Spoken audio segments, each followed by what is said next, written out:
Okay, right now I have projected the change of worlds mural image onto the canvas or onto the board. So basically from here, all I have to do is use a marker and start outlining this baby. So I'm going to go through this process. You'll see my shadow and all that, but I'm going to go ahead, line it out, and get this mural started.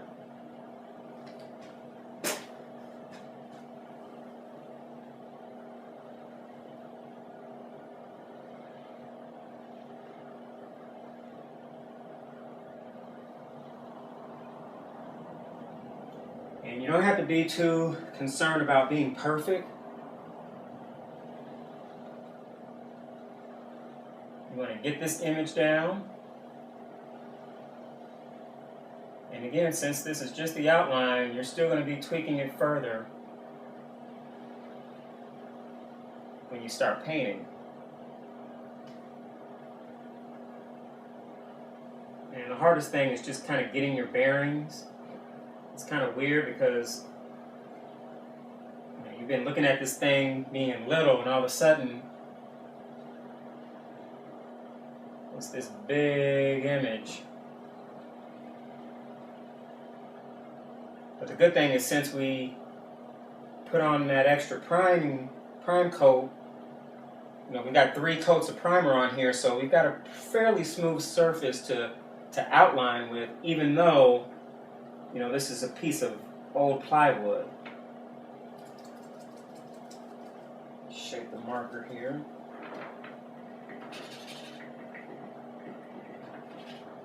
And I'm using one of the crink markers. This is the smaller one, the K70.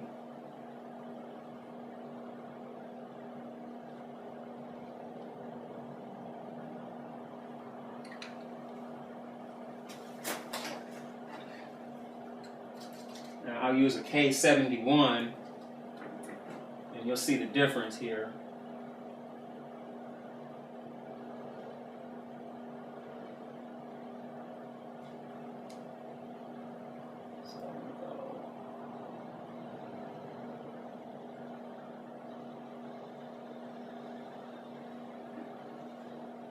So you can see that difference. The K71 is a bigger, thicker marker. And let me use a trusty Sharpie. Let's see. You can see the Sharpie kind of does the same. It's kind of like in between the big crink K71 and the smaller K70. Now the difference is with the Sharpies, a Sharpie is cool for this. We've primed it, it's a fairly smooth surface. But if you're painting on the side of a building where the surface is rough, that crink marker is going to be the way to go. That's going to be kind of what you want to do.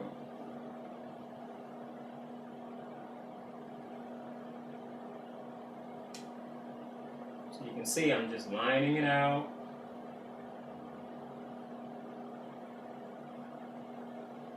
And the cool thing is, this mural uses so much black that we're going to be able to play with things and kind of tighten up any mistakes or anything that's not quite right.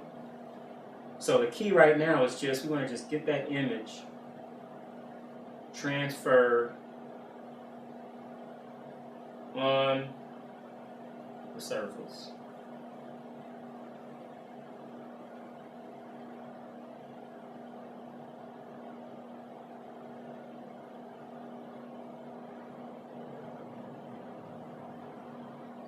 And again, it doesn't have to be perfect.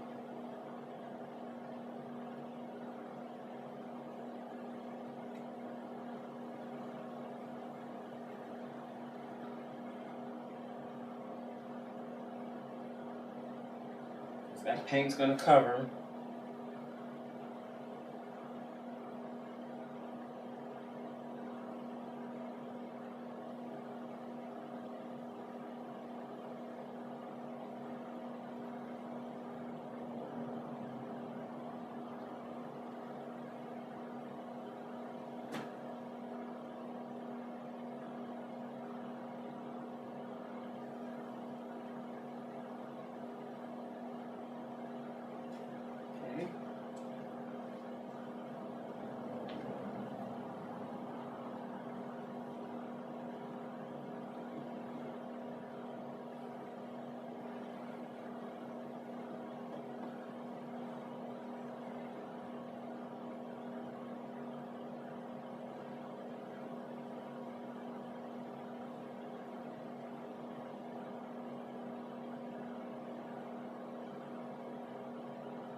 See how I kind of bump that out?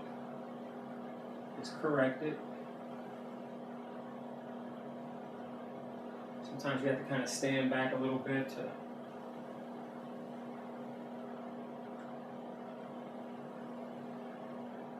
see there.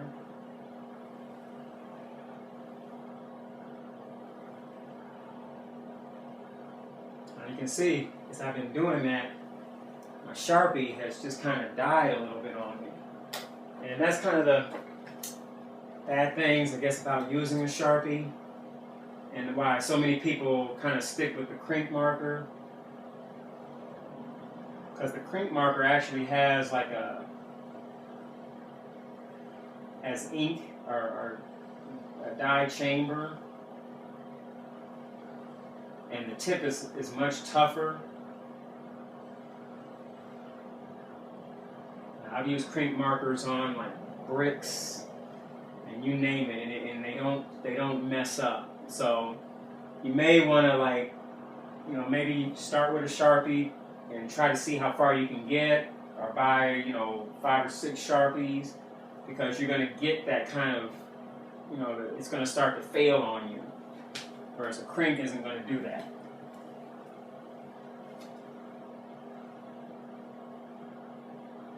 Let's see.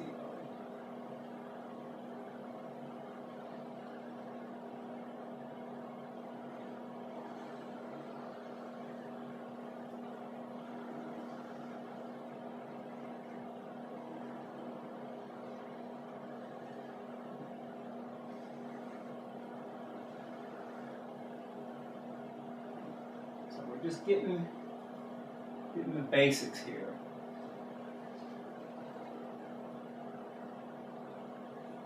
Underline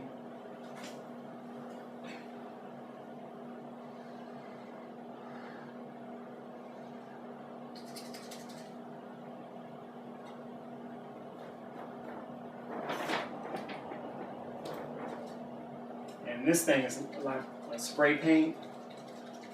Shake it, and then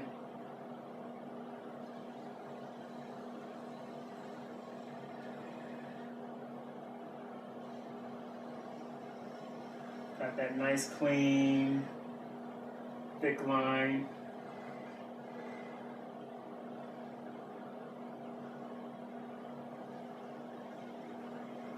You see how, you know, I made a little mistake there, that's fine. Cover that up. The big thing is with your outline, you're getting your bearings basically.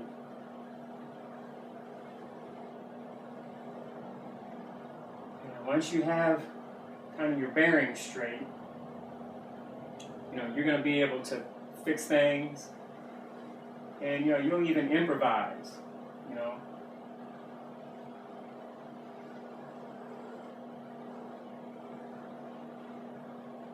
You may find, oh, I want to add something here, or subtract something there.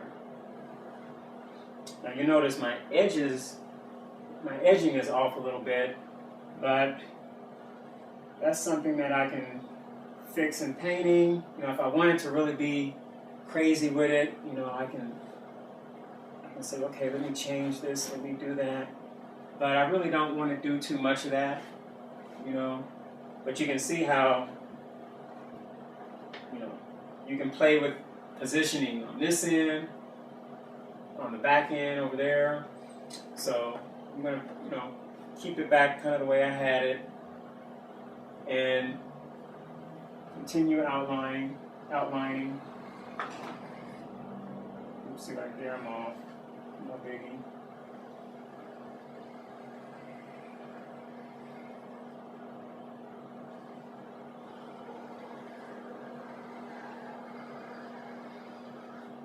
Because that's the eye part right there.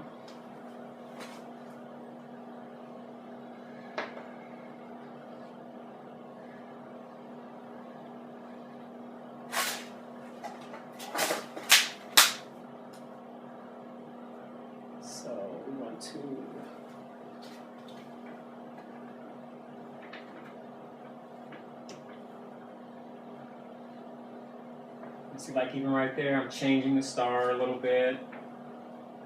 Because the beauty is, once you kind of work on a project and you begin to know this stuff in your sleep, you know how things look, how they're supposed to look, what's supposed to go where.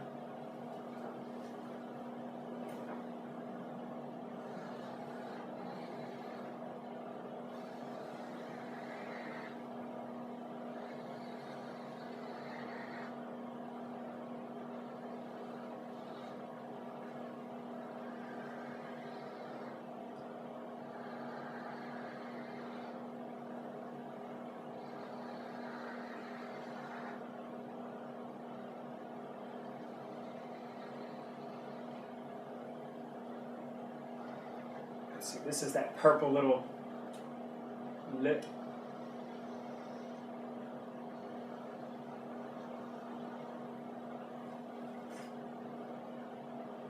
So we'll go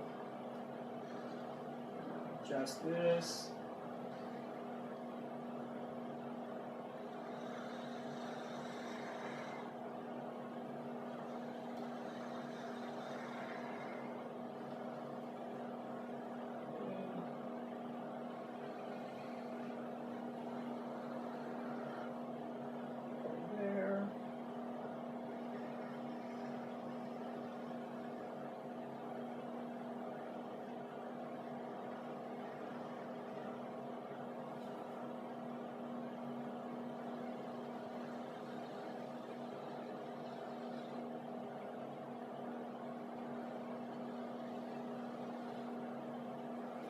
So we got that out there. And the one thing, you want to remember, right now you're outlining. This is kind of the foundation.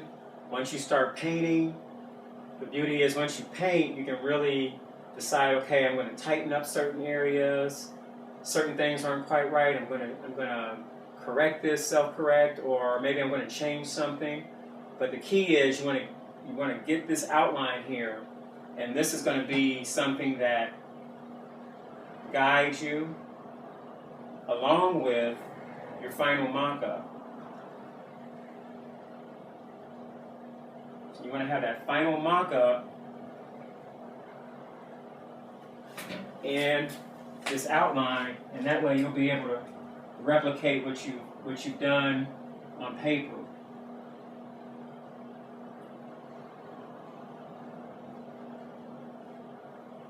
And often when you're doing outdoor public murals, you prep during the day, you kind of get things ready, and right around dusk is when you typically pull out your projector and you start outlining.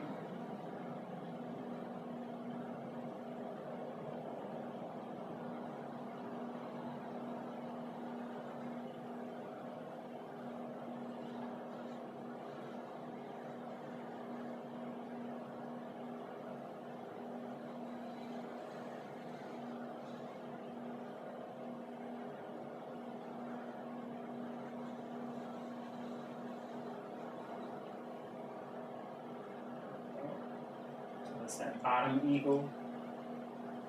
These are those feathers. See the feathers coming here. Top eagle, clouds. We've got some yellow here. We've got our top clouds here. So now what I'm going to do is I'm going to finish this fish area.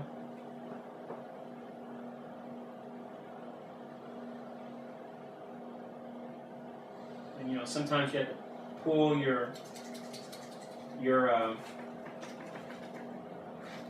marker up because you gotta kind of look again and see, you know, is this right? Is this right? And see, luckily this mural has so much black in it that that's gonna kind of make it easy to correct things.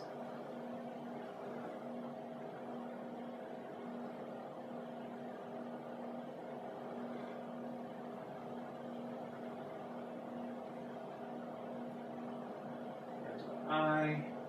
So this is that part of the bear's paw.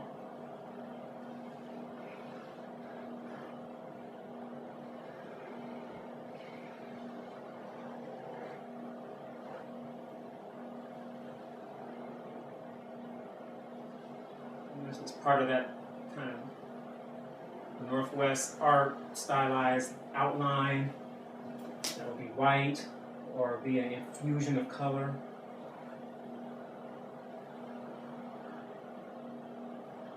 And the thing about outlining is when you first start, it's kind of dicey because you're just kind of getting your bearings. But as you continue, you're going to be like, you're going to get used to the marker, you're going to get used to the surface. You know, it kind of takes a minute for you to get used to all this stuff because it's not what you've typically been doing.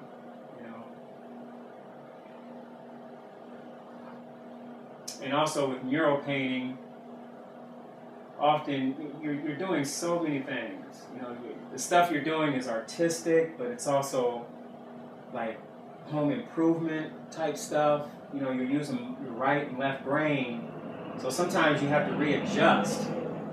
You know, and it sounds weird, but you have to readjust kind of like how you're going to think about your approach to something.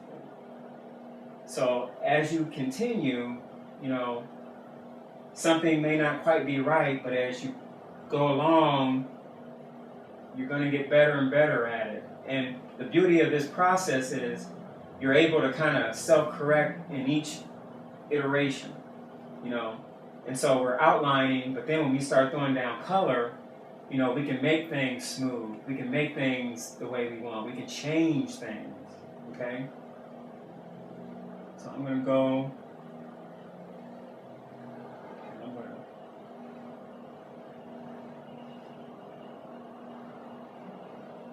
I'm going to go over these light lines that I used earlier.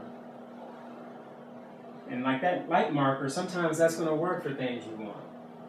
You know, personally, I like to use a thicker outline, but this just gives you kind of the full gamut so you can see how this stuff is going to look.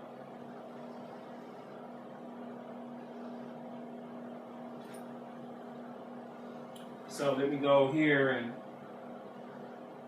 this is bear claw,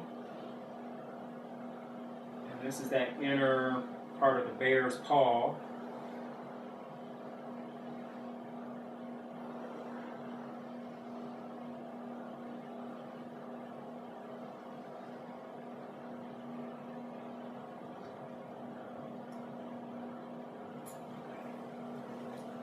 Now, another thing you could do with this process is you could actually mark the colors. You could say, okay, this is black, this is blue, this is orange, red. You know, you can do all that.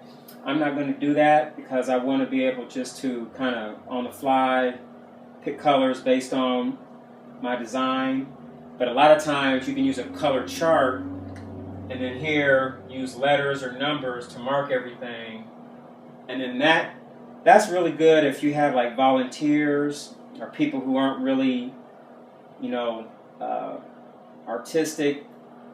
So that way you want to number it so they can just go up there and paint some blue, paint some green, and then, you know, go on their merry way. So this is just the basic outline process. And our next phase will be I'll finish the other section, and then we'll actually get to painting the mural. That's the fun part. That's where we can really make the mural look exactly like our mock-up.